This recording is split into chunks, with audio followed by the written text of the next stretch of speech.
Hello, I'm Macy, a 42-year-old woman who has gone through a lot in her life. Today, I want to tell you about how I became a single mom when my kids were very young. I had met my ex-husband, Harry, through some mutual friend. We hit it off pretty well. He was everything I had ever dreamed of. We both worked good jobs and we were financially stable. While I had no contact with my family, Harry's parents welcomed me with open arms. He checked all my boxes, so of course I said yes when he asked me to marry him after 3 years of dating. Harry was always open about his desire to start a family. I wasn't the biggest fan of having kids, but I wanted to make Harry happy, so I agreed to it. However, once my kids were born, I knew that I had made the best decision of my life. Initially, Harry was an amazing father and husband. He took care of us, sometimes to the point that he even forgot about himself. I truly thought I had hit the jackpot with him. But then, out of the blue, a couple of years after I had both kids, things started going downhill. He had a new coworker join his team and they began to hang out a lot. Now, from the start, I did not like the look of his coworker. That man just looked like a bad influence. My gut feeling was right because pretty soon, Harry was ignoring me and the kids. He would come back home from work and lock himself up in his room to play games. I tried talking to him over and over again, but he never listened to me. We would get into these heated arguments when the kids weren't around. He would complain about me pushing too many responsibilities on him and me being a nag. The thing is, I wasn't asking him to go above and beyond. I just wanted him to do something, considering he was doing absolutely nothing at that moment. And then one day, Harry asked me if he could take the kids to the park while I was at work. He had a day off and he wanted to bond with the kids. At that moment, I was filled with so much joy at the prospect that Harry was coming back to his old self that I readily agreed to it without thinking about my kids skipping school. I was at work when my father-in-law, Dave, called me. It was not very odd for me to get calls from him at that time because he would call me to regularly check in on me, so I happily picked up. But he sounded upset. "Macy, are you at work?" "Yeah, is everything all right? You sound upset." "Well, Maria and I happened to be on our way back home from the grocery store when we happened to see the kids at the park." "Oh yeah, Harry said he'd be taking them there. They were alone. Lacey was crying and Jax was trying his best to calm her down." "What? Oh my God. Are they okay?" "Yeah, we picked them up and they're sleeping right now." "Do you know where Harry is? Or how long were they there for?" "Jax said that Harry had taken them to the park at around 10 in the morning, and we picked them up around 12. Apparently, Harry had dropped them off at the park and just left." "That man is going to get a piece of my mind." "If you manage to get through to him, let him know that his parents also want to have a stern word with him." "You haven't been able to get through to him?" "Nope, his phone is switched off." "Okay, I'll try to get a hold of him too. Until then, I hope it won't be an issue to watch over the kids until I get back." "Of course not, honey. We'll make sure they eat too when they wake up." "Thanks a lot. I don't know what I'd do without you two." I managed to be kind and grateful even though I was raging on the inside. Once I was off the phone with Dave, I immediately dialed for Harry. Just like David said, Harry's phone was switched off. I don't know how I managed to get through the rest of my workday. I kept making phone calls to Harry throughout the day, but never got a response. Once I was done with work, I decided to go home first. I hoped that Harry was just at home playing some games. I know that it's pathetic, but I still hoped that he had only left the kids in the park to play his stupid games. I called Dave and informed him about my plan, and he assured me that it was all right. I also didn't want my kids to see me getting angry at Harry if he was actually at home.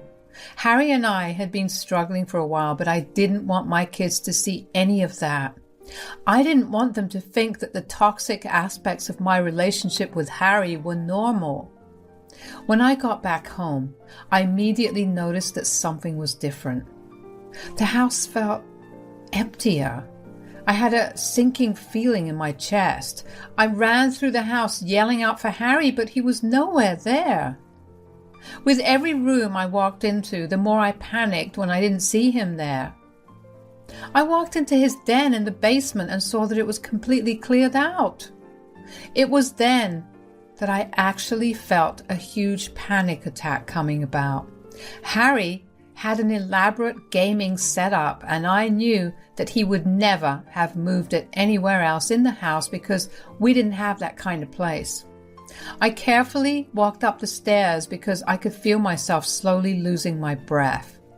When I got to our bedroom, I noticed all his clothes that were piled in the corner of the room were missing. I went through his nightstand and it was empty. Our shared wardrobe was also empty. Our bathroom had been cleared of all his products. None of his things were there. He had left us.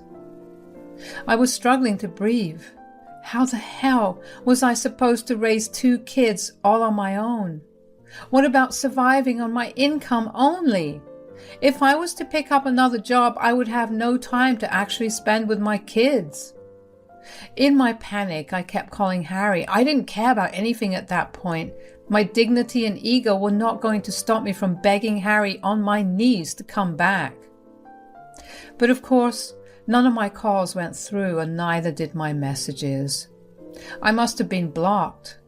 With nothing else to do, I managed to calm myself down enough and made my way back to my car. I hoped that Dave had been able to get a hold of Harry. My heart raced faster the closer I got to Dave and Maria's. I knew I had to put on a brave face in front of the kids first. My kids greeted me at the front door. I hugged them and did a quick once-over to check if they were all okay. They looked happy and fine, and I felt a little relieved. They told me all about their day, and for a second, I had forgotten about my huge problem. Maria sensed my unease though, so she had my kids leave the room to play in their playroom. She went back into the living room with a glass of water. Dave, Maria, and I sat on the couch and we began to discuss everything that had happened. Did you manage to talk to Harry? No, I don't know where he is and I'm freaking out. What's wrong? I went back home and all his stuff is gone. Gone? What do you mean, gone? Gone, as in there's no trace that he ever even lived in our home. All his clothes, his toiletries, his gaming things, everything's just gone. You think he left you? I hate that he's done this. I'm going to teach him a good lesson if he does come back. That is not how I raise my son to behave. Do you have any idea where he may be? Well, there are his friends, places, and some of his usual haunts, but other than that, not really. Okay, well, let's start by talking to his friends and then looking around the places he usually visits. If nothing turns up, we'll go to the police. I really did not want to get the police involved in this matter, so I tried calling everyone that we knew. I even managed to find some of Harry's high school friends and asked them if they had seen him around. Maria and Dave contacted their relatives and neighbors to find any information. We even went around the city looking for him. During this time, I had to juggle the kids and work. I was lucky enough to get a week off when I explained my situation to my boss. When it came to dealing with my kids, however, that was a lot tougher. I got asked every single day where their dad was, and I had no answer to really give them. I would tell them that he was away on a business trip, and then they would ask when he'd be back. Thankfully, Dave and Maria had my back a lot. When it got too overwhelming to juggle everything, they took over. Eventually, we did get the police involved. However, they said that they were not going to be able to help, considering he left on his own accord, so he technically was not a missing person. Everything shattered at that moment. I didn't know how to proceed from there. Maria and Dave also seemed to be in some sort of trance, just like I was. I remember feeling so betrayed and abandoned at that moment. What happened to all of Harry and I's promises? What about our promise to stay together forever, or to raise our kids to be great people, or to even go on a date every fourth Saturday of the month? I spent every night crying myself to sleep after that. I couldn't even face my kids, because how could I tell them that their dad had run away from us and left us? Dave and Maria came over one night to check in on me, and after I had put the kids to bed, I broke down crying in front of them. Before I knew it, the two of them were crying too. We just held each other for a little while until we stopped crying. "I'm sorry, I didn't mean to cry this way." "There's every reason to cry. You've lost a husband and we've lost our son. We get what you feel." "Yes, that's why we keep coming over. I guess somewhere inside we feel guilty for his behavior." "You have absolutely no reason to feel any guilt. He was the one who made the decision to abandon us, and he's responsible for it." "Yeah, but maybe it was the way we brought him up that made him..." "Nonsense. I know you brought him up well, because you are here right now. You could have also left us alone since your son is not here, but you've chosen to be here to take care of us and help me out." "You're right. We could never leave you guys. You're family." "Precisely, Macy. I want you to remember that we're family. We want to help you and the kids out in any way possible. Don't hesitate to ask us, okay?" "Of course." After that, we slowly grew out of the hurt and misery we felt. I managed to somehow break the news to my kids about their father's abandonment. I feel like they had an inkling that their father was never coming back, because they were eerily calm about it.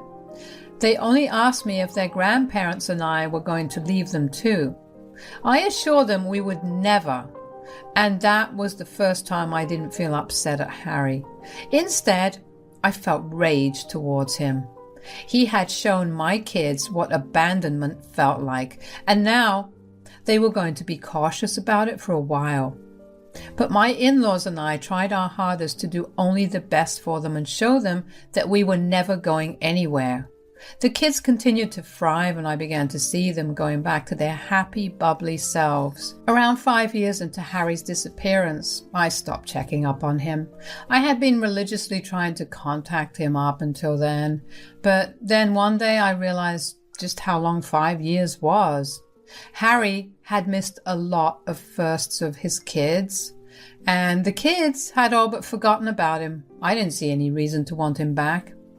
10 years after Harry left us, things were going well for us. Jax got into his dream college with a full ride, and Lacey was acing all her classes. I was earning enough for us to live more than comfortably. Maria and Dave were practically living with us because they were getting pretty old, and we didn't want them to be living on their own. Maria and Dave were struggling with their health. Their bones hurt, and in general had issues with their blood and sugar levels. I was dreading one of them passing away. They had been my rock during my hard times, so I wanted them to enjoy a good time with me then. It took years for all of us to adjust to our new lives, and I wanted them to enjoy it to its fullest. I guess it came as no real surprise to me when Dave got really, really ill. Maria and I kept taking turns staying at the hospital when Dave had slipped into a coma. It was a hard time for all of us. For a long while, there was no laughter or smiles in our home. However, things changed when Dave finally woke up. He was still very weak and sick, but he was still alive. We were told that regardless of him being awake, he still didn't have much time to live. The entire family spent time with him at the hospital after that. Dave made peace with the fact that he wasn't going to be there much longer. He was the one who uplifted the mood somehow, even though he was pretty weak. He still insisted on me getting his lawyer there so he could rearrange his affairs and rewrite his will. When the lawyer was in the room, none of us were allowed in. Sorry, I couldn't let you guys in. Oh dear, it's okay. Just get your rest in. I just wanted to surprise you guys. That's awfully sweet of you to think about a surprise for us right now, Dave. Of course, you know how much I love surprises. We really don't want this surprise for a while, though, dear.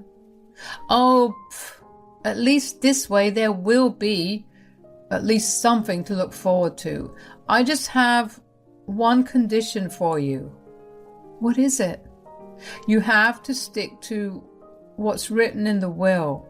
Promise me that no matter what happens, my estates will remain divided the way I divided them.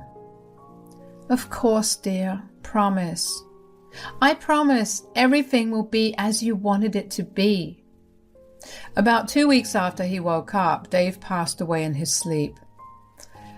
I was a mess. He was like a father to me. He was the only man in my life that was there for me and helped me learn and grow.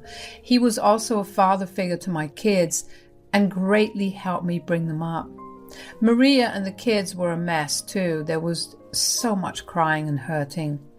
All of us had lost someone very dear to our hearts. I had taken up the initiative to take care of all the paperwork and all the funeral services. I knew that Maria did not have the strength for that. The funeral took place 3 days after Dave passed away. There were a lot of people, and it felt good to see that Dave was just as loved by many more people that were in his life. Of course, at that moment, I did feel a pang of anger. I was sure that Harry must have found out that his dad had passed away. I even had Dave's obituary published in the newspaper, but he still never showed up for the funeral. Then again, if Harry did show up, I didn't know how I would have reacted. I guess it was just better that the only people there were the people who truly loved and cared for Dave.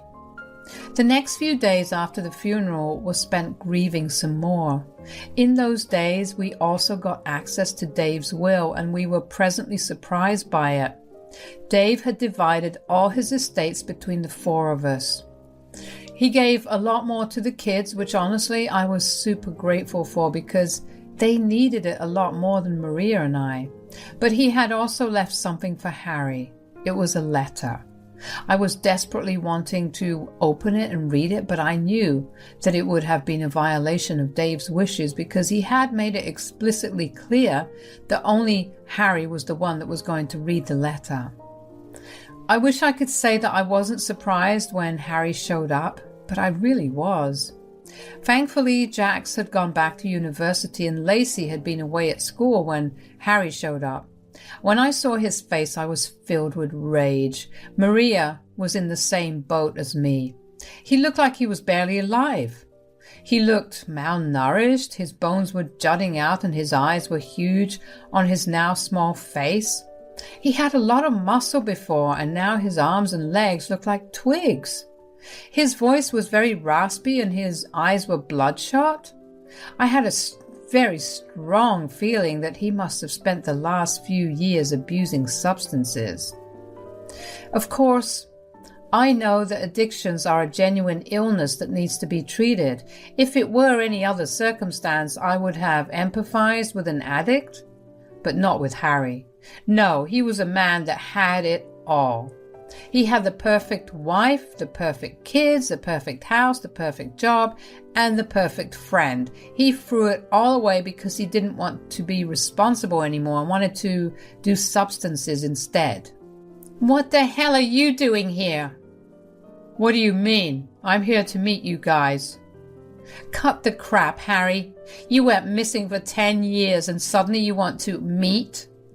I know I messed up, but I really do want to make up for everything I did. Right. I don't think that's possible, and you know it. So tell us why you're actually here, or I will have to get the cops involved. No need to be so aggressive. I'm here because I just found out my dad died. Excuse me for wanting to meet my family. Was that what it took for you to come back? Well, yeah, my dad was my everything, and finding out that he's no longer going to be there just shifted my entire perspective. I feel like crap that I didn't get to spend time with him. Why did you leave then? Because I guess I was just tired with everything going on in my life and I ran away from it. You're disgusting. I hope you know it. Yeah, well, anyways, did Dad leave me anything? That's when it clicked in my head. It must have clicked in Maria's head too, because we made eye contact with each other as soon as Harry asked that. Harry did not care for his father or his family. He was there to collect his inheritance. Of course I was angry. I was so close to lashing out at him, but Maria held my hand to calm me down. She was right. I knew that Dave did leave something for him, and it was not what Harry wanted. Maria walked into her bedroom and retrieved the letter that Dave had left Harry in the meantime. Maria walked into her bedroom and retrieved the letter that Dave had left Harry. In the meantime, Harry and I stood in front of each other in silence. He had this smirk on his face as if saying that he had won. It took all of my self-control to not laugh in his face. When Maria returned with the letter in hand, Harry's face lit up. He almost ripped the envelope with his excitement. He pulled out the letter and began to read. The smirk on his face dropped and turned into a look of anger the more he read. He then looked at me with so much hatred in his eyes and pointed his finger at me. You! What? What did I do? You poisoned my father's mind. Excuse me? He left me nothing, absolutely nothing, and he says it's because you were more of a daughter to him than I was a son. Well, you did disappear for a while. How could he do this to me? Did it not matter to him at all? Of course not. You abandoned your kids, so your father abandoned you. How can you say that? Do you guys not care for me at all? We care for you just as much as you cared for your family these past 10 years. Harry was left speechless. He couldn't believe that he would be treated the same way that he had been treating us, which in my opinion is stupid of him. He had some nerve to show up and demand his inheritance when he did nothing to deserve it. He wasn't even there when his dad was suffering. But thinking about how Dave had used the last few days of his life just to write a letter disowning Harry made me feel amazing. Harry tried to make a fuss about it, but Maria nipped it in the bud. She did not listen to a word he said and told him to get out of the house. He threatened to take me to court and get his house back, but I reminded him that legally speaking, his abandoning the property meant that it automatically transferred to me. He had absolutely nothing to his name. Harry looked pale as a ghost while I was glowing with satisfaction. Finally, I got to see Harry in the same position he had put me in 10 years ago. I wish that it didn't have to involve Dave passing away, but at the end of the day, Harry got what he deserved, and that was enough. Harry left our house and our lives once again after that. He never bothered to contact us again, and honestly, we were fine with it because that had been our reality for a long time. Life went back to normal for the rest of us. It was hard to keep going because Dave wasn't there, but knowing that he loved us so much to ward off a potential selfish jerk was motivation enough to keep going.